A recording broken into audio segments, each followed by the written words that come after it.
Bonjour à tous, alors aujourd'hui nous allons changer la turbine d'un moteur 2 temps, non 4 temps 4 temps. 4 temps. 9.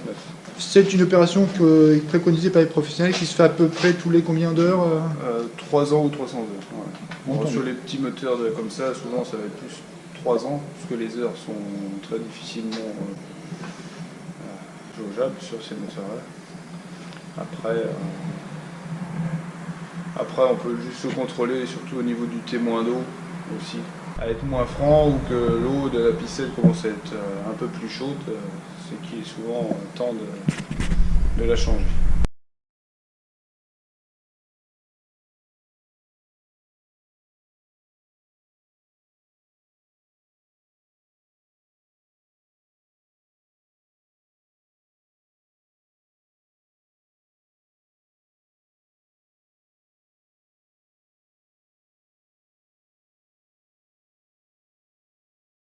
Voilà. Donc là on voit que la turbine n'est pas forcément trop abîmée, mais elle a pris la forme, vous voyez. Oui, elle a Donc déjà, voilà. Parce que comme elle n'a pas servi beaucoup depuis, je crois que ça faisait 5 ans que ce moteur-là n'avait pas tourné, forcément les pales elles ont pris une forme, puis comme elles ont séché, elles sont rigides maintenant. voilà, elles sont beaucoup plus dures. Donc après, bon là c'est plus de la sécurité, parce que nous on l'avait déjà remis en route, il refroidissait, même avec cette turbine-là. Mais comme c'est un moteur qui n'a pas tourné depuis 5 ans, on l'entretient, ça pour que après en mer, donc on a la plaque, la cage, la turbine neuve. Du coup ils mettent 4 vis neuves dedans et il doit y avoir la clavette et le joint. Parfait, Donc il y a tout ce qu'il faut. manque rien. Voilà. On voit que la plaque c'est tout ça. Donc il va falloir enlever Oui, là, ces il y a quatre vis là aussi. sur celle-ci il y a de l'usure, effectivement. Après,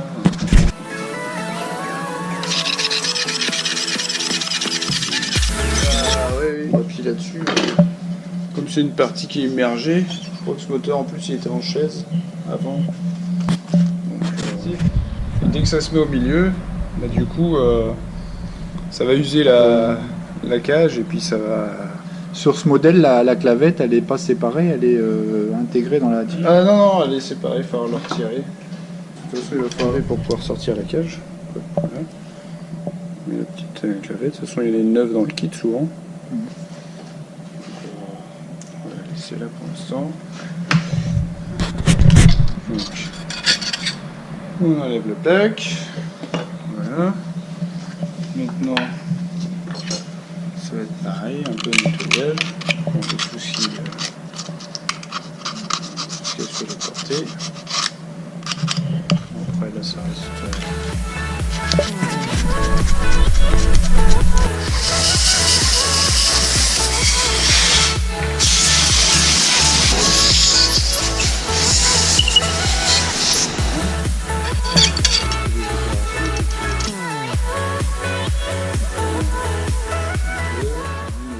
Nouvelle plaque, toujours un petit peu de graisse. À l'endroit où la turbine va partir, il faut mettre un peu de graisse en bas. Et puis les petits tétons aussi. De toute façon,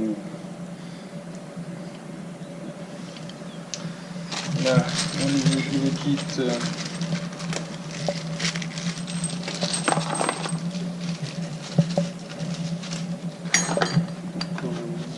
notre nouvelle clavette. Quasiment la même que. De toute façon, la même. Oui, c'est une différence. Parce que là, c'est un kit adaptable, c'est pour ça.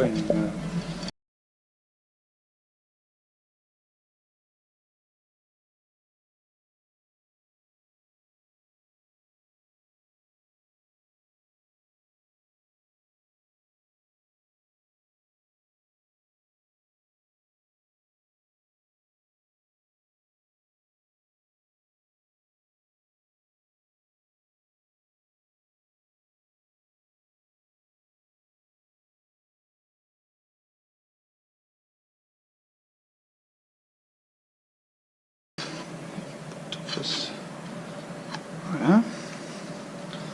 Donc après, on dresse un petit peu la turbine aussi, des petites pales.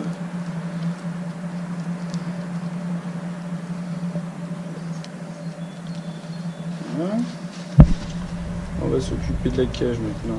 Ça c'est pareil. Un petit coup de on a vu qu'il y avait une petite jonction de montée d'eau dedans, donc on peut la retirer aussi. On a vu qu'il y avait un joint neuf, donc celui-là on peut l'enlever. Et la cage, normalement elle va sortir, si elle sort pas, on va péter un petit peu dessus.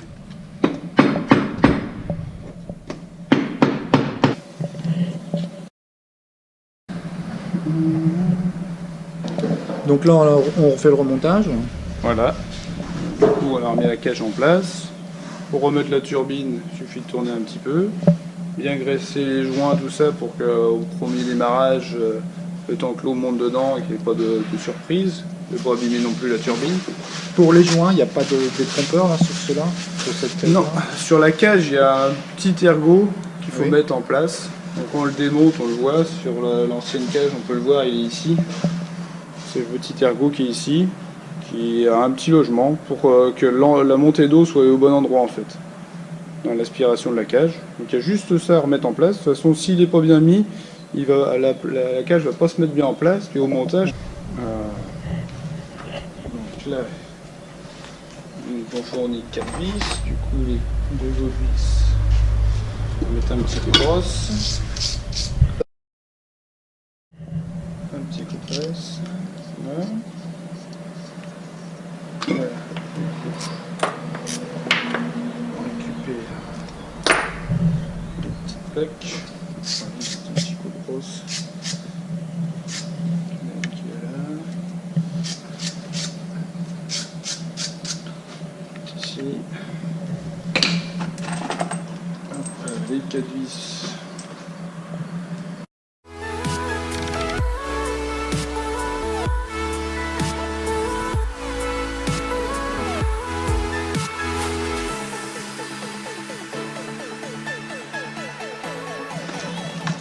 Hop, alors, le petit tube de montée d'eau. Donc là, il y a 2 petits ergots de chaque côté. On voit que sur la cage, il y a 2 petits trous. Donc là, je mets exprès pas de graisse pour qu'il sorte pas du logement tout seul. Tout seul, voilà. J'en mettrai ici après pour la jonction du tube de montée d'eau avec le reste. Mais là, je mets les 2 en place.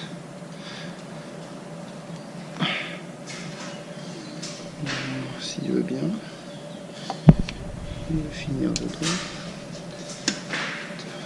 Petit tournevis. Voilà, ici, puis l'autre. Pousser un peu. Voilà.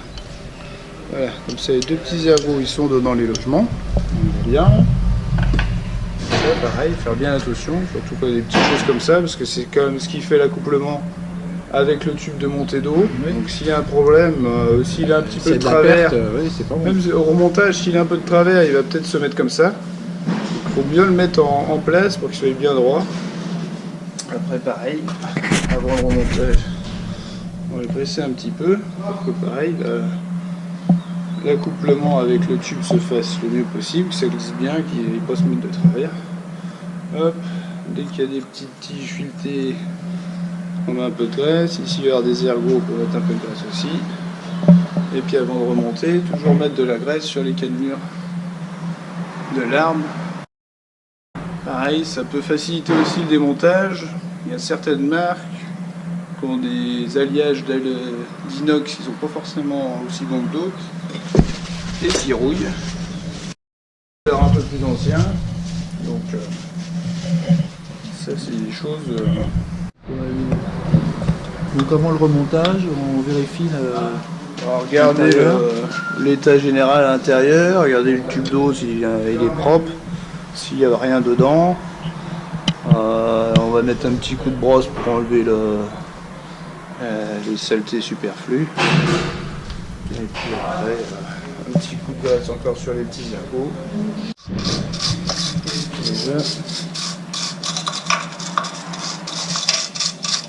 C'est ce qui se passe souvent quand il y a les moteurs en cuisse. Après. On prend en base. Donc, tout est graissé. On la met dedans. Donc, pour monter. Hop, on trouve le morceau. On met bien le tube d'eau en face. Voilà. Et on met bien la petite tige d'inversion au bon endroit. Voilà. Du coup, on peut la repasser. Là, souvent le souci c'est que le volant moteur et puis l'arbre ils sont peut-être forcément au même endroit.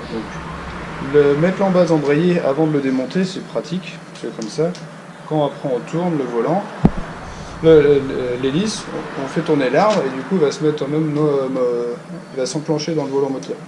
En embrayant le... Voilà, ouais. avant. Donc, voilà. Là on voit du coup qu'il monte. Donc là hop. C'est que avant de remettre la tige d'inversion, on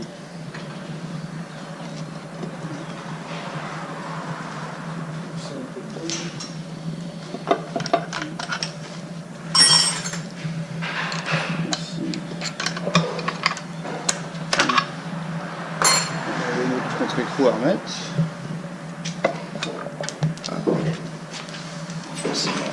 Donc vu la place, mais... Trop, voilà.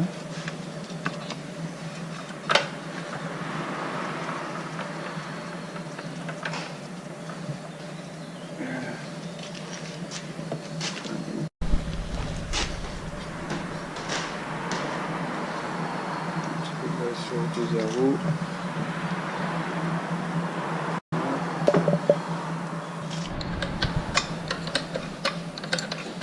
Contrôler les passages de vitesse. On voit qu'il est embrayé dans les deux sens. On revient au neutre, on regarde c'est toujours au neutre.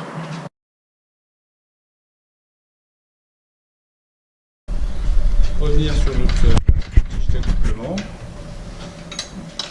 Bien bloquer le contre-écrou pour éviter que ça se desserre. Et voilà. Notre dernière vis. Après, pour ceux qui veulent l'essayer et être sûr, on peut juste remettre une vis, le mettre en route, contrôler qu'il pisse dans un bac. Ça marche. Après, bon, bien penser à remettre les dernières vis, mais avec une vis, on peut déjà les mettre en route. D'accord.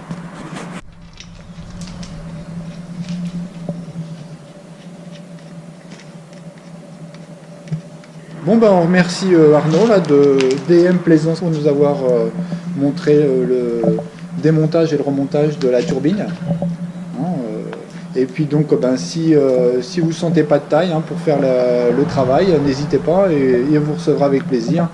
Il sera content de faire le boulot et de vous recevoir ici dans son atelier. Tout à fait. Merci à toi. À plus. Au revoir. Merci de nous avoir regardés. N'hésitez pas à vous abonner à la chaîne gratuitement en cliquant sur le bouton à la fin de la vidéo pour nous encourager et partager autour de vous. Prenez soin de vous et à bientôt pour une nouvelle vidéo. Ciao tout le monde!